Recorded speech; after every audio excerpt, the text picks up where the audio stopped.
So why do so many people fail, and how much importance did Napoleon Hill place on believing in oneself and the self-confidence that it takes to succeed?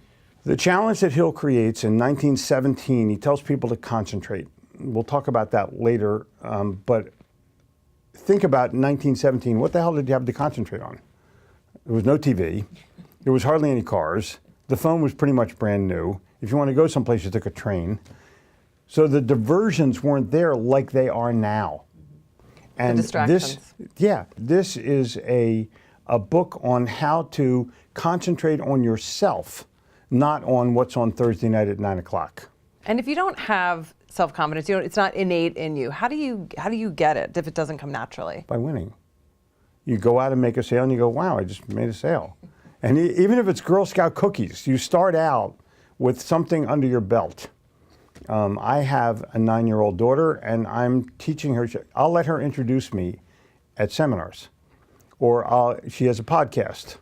She's 9.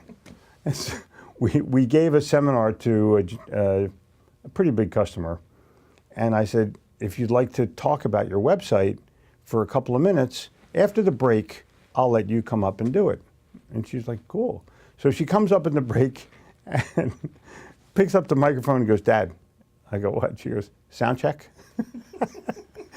Those are the things that breed confidence in a child. Parents breed confidence in a child or not.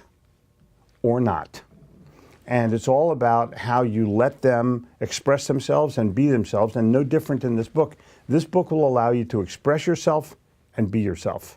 And it will give you the tools to be able to do it.